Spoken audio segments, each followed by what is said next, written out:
नमस्कार, मैं डॉक्टर करिश्मा राय। आज हम चर्चा करेंगे बिहार सरकार के तथाकथित सुशासन के दावों की। हम परत दर समझेंगे कि कैसे ये झूठे खोखले वादे हम बिहारियों के साथ एक बहुत बड़ा धोखा है।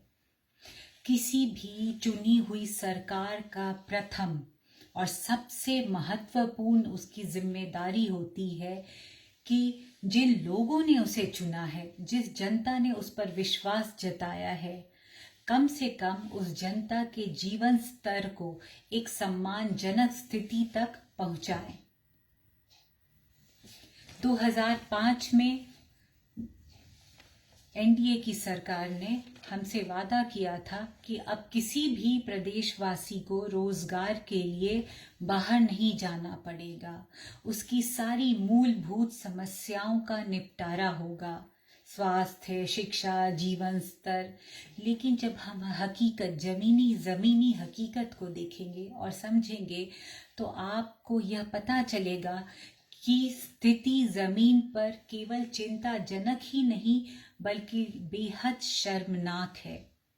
CMIE यानी centre for monitoring Indian economy की रिपोर्ट के अनुसार CMIE रोजगार संबंधित जानकारी और आंकड़े देती है। इसके अनुसार बिहार में 46.5% यानी कि 46.6% अनएम्प्लॉयमेंट है। यह राष्ट्र के औसत से लगभग दोगुना है। बेरोजगारी दर हमारे बिहार में राष्ट्र के नेशनल एवरेज से ऑलमोस्ट डबल है। जब नौकरी नहीं होगी, रोजगार नहीं है तो पैसे भी नहीं होंगे। जब पैसे नहीं है तो गरीबी तो होगी ही, लाचारी होगी, भूखमरी होगी, उससे कुपोषण होगा। गरीब कौन है? हम अपने प्रदेश को, हम अपने राज्य को गरीब क्यों कहते हैं? हम क्यों कहेंगे? पूरी दुनिया, पूरा विश्व, यहाँ तक कि हमारे देश के अन्य प्रदेश भी हमारे राज्य को पुअर एंड बैकवर्ड समझते हैं। ऐसा क्यों है? हम ये समझने की कोशिश करेंगे बहुआयामी गरीबी सूचकांक यानी कि मल्टी डायमेंशनल पॉवर्टी इंडेक्स की मदद से। यह हमें बताती है कि एक आम आदमी, एक गरीब अपने रोज की जिंदगी में, दैनिक जीवन में किन चीजों के अभाव को अनुभव करता है। जो महत्वपूर्ण चीजें हैं वह है जीवन स्तर, स्वास्थ्य और शिक्षा। अगर हम किसी व्यक्ति के जीवन स्तर का आकलन करेंगे, हम समझने की कोशिश करेंगे तो हमें कुछ महत्वपूर्ण बिंदुओं पर को समझना होगा। जैसे कि क्या उसके पास रहने के लिए घर है? क्या उसके पास संपत्ति जिसे हम एसेट कहते हैं? क्या उसके पास साफ पानी है पीने के लिए? क्या उसके पास खाना बनाने के लिए ईंधन है यानी कुकिंग फ्यूल? क्या उसके पास इलेक्ट्रिसिटी सप्लाई है, बिजली की व्यवस्था है? क्या उसके घर में या उसके वातावरण में जहाँ वो रह रहा है, अपना जीवन व्यतीत कर रहा है, क्या वहाँ स्वच्छता है? अगर हम शिक्षा की बात करेंगे तो हम ये देखेंगे कि एक बच्चा स्कूल जा रहा है तो वह कितने सालों तक स्कूल गया। अगर स्कूल में नाम लिखा है उस बच्चे का तो क्या वह स्कूल में उसकी उपस्थिति है? क्या अटेंडेंस है उसकी स्कूल में? या किन्हीं कारणों से वह नहीं जा पा रहा है तो यह चिंताजनक स्थिति है। अगर हम स्वास्थ्य की बात करें तो स्वास्थ्य में हम देखेंगे न्यूट्रिशन यानी कि पोषण की बात करेंगे किसी भी व्यक्ति की, और हम बात करेंगे बाल मृत्यु दर यानी चाइल्ड मोर्टेलिटी रेट की। जो लोग इन 10 इम्पॉर्टेंट पॉइंट्स पे, जो इन 10 जरूरी बिंदुओं में अगर लगभग 1/3 इन पॉइंट्स के 1/3 इम्पॉर्टेंट पॉइंट्स पे अगर वह किसी भी तरह का अभाव यानी कमी महसूस करते हैं तो हम उस व्यक्ति को बहुआयामी रूप से गरीब मानेंगे। बिहार इस global multi dimensional poverty index के अनुसार, अगर हम वैश्विक रूप में देखें तो उसके अनुसार बिहार के उत्तरी 11 जिले सबसे ज्यादा गरीब हैं। इनमें इन 11 जिले में लगभग 10 में से जो नॉर्थ में है, नॉर्थ 11 डिस्ट्रिक्ट्स ऑफ बिहार, इनमें हर 10 में से 6 व्यक्ति गरीब है। अगर यही इस आंकड़े को हम मधेपुरा में देखें तो यहाँ स्थिति और भी दयनीय है। यहाँ हर 10 में से 7 व्यक्ति गरीब है। नीति आयोग की रिपोर्ट के अनुसार बिहार स्वास्थ्य सूचकांक में सब नीचे से अगर हम देखें तो सेकेंड लास्ट पोजीशन पर है, नीचे से दूसरे पायदान पर है। बिहार में 52.2 यानी कि 52.2% पॉपुलेशन बहुआयामी रूप से गरीब मानी जाती है ग्लोबल मल्टी पॉवर्टी इंडेक्स के हिसाब से।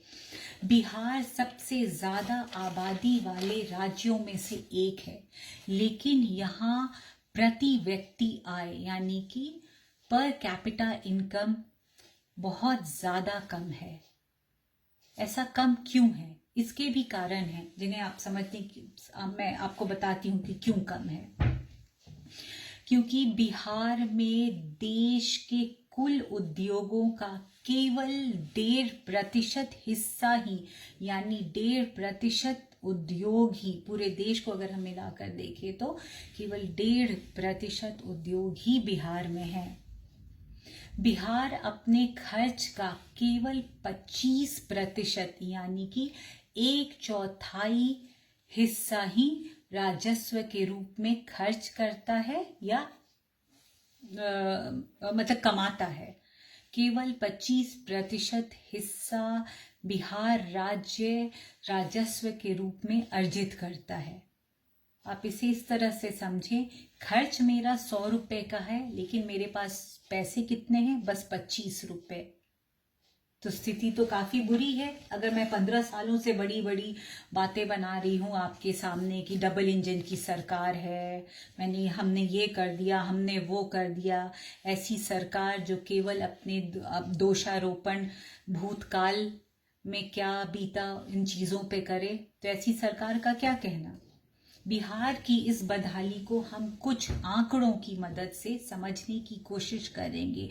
क्यों बिहार में स्वास्थ्य, medical, family welfare, public health ऐसी सेवाओं की ऐसी जर्जर, दयनीय, लचर व्यवस्था क्यों है?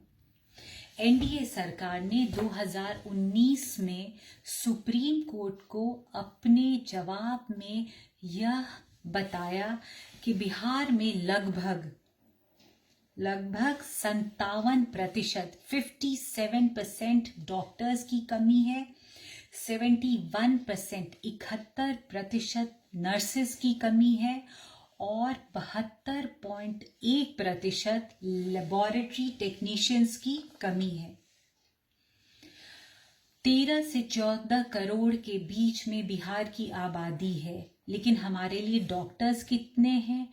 केवल 2800 डॉक्टर्स सरकारी अस्पताल में उपलब्ध हैं बिहार की 13 से 14 करोड़ की आबादी के लिए। अब देखिए कितनी दयनीय स्थिति है। एक तो 57% डॉक्टर्स की कमी, 13-14 करोड़ लोगों के लिए केवल 2800 डॉक्टर्स। और WHO वर्ल्ड हेल्थ ऑर्गेनाइजेशन क्या कहती है? WHO कहती है कि हर 1000 के पॉपुलेशन, 1000 व्यक्ति की आबादी पर एक डॉक्टर होना चाहिए। बिहार में क्या है? बिहार में 43,788 यानी कि लगभग 44,000 की आबादी के लिए केवल एक डॉक्टर है। आरबीआई की रिपोर्ट के अनुसार अपने बजट का केवल 4.1% हिस्सा ही medical and public health and family welfare पर बिहार राज्य खर्च करता है, जबकि दूसरे राज्य लगभग 5.2% अपने बजट का हिस्सा खर्च करते हैं medical and public health and family welfare पे। Journal of Clinical and Diagnostic Research के अनुसार बिहार में कुपोषण की समस्या काफी गंभीर है।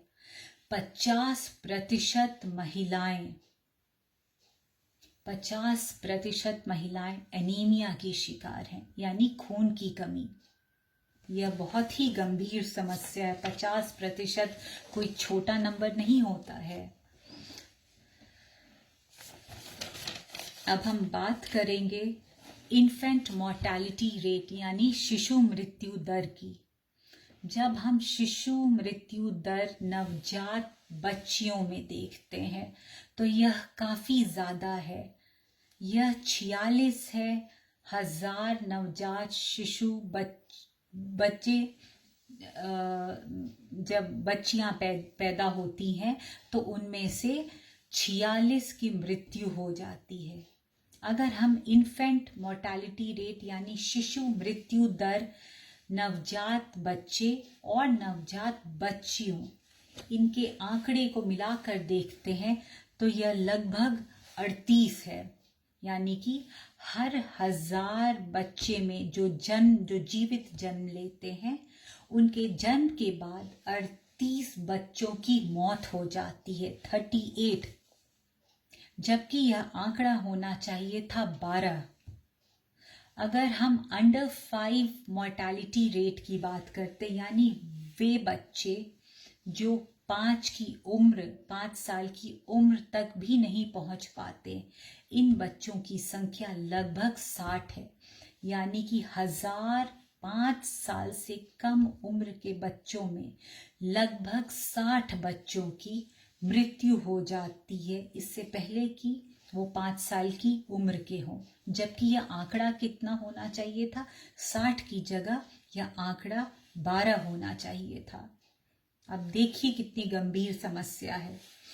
केवल 3% ग्रामीण महिलाओं को जो 4 जरूरी प्रसव पूर्व यानी कि एंटीनेटल चेकअप्स जो जरूरी हैं 4, केवल 3% ग्रामीण महिलाएं जो गांव में हमारी महिलाएं बहनें रहती हैं, बस 3% महिलाओं को यह सुविधा उपलब्ध है। और इन महिलाओं में भी सामाजिक और आर्थिक भेदभाव है। कैसे भेदभाव है? केवल इन 3% महिलाओं को जो 4 एंटीनेटल चेकअप्स यानी प्रसव पूर्व जो इनकी जांच हो रही है, उनमें भी केवल 8.5% अनुसूचित जाति की महिलाओं को यह सुविधा उपलब्ध है, जबकि जनरल कैटेगरी रूरल विमेन में यह प्रतिशत 24.2% है। और अगर हम बैकवर्ड कास्ट को देखें तो उनमें 14.2% महिलाओं को यह सुविधा उपलब्ध है। कुछ साल पहले ही 1-2 साल पहले अक्यूट एन्सेफेलाइटिस आउटब्रेक, जिसे चमकी बुखार हम कहते अब आम बोलचाल की भाषा में कहते हैं, हम सब ने देखा वह क्या मौत का कैसा नज़ारा था।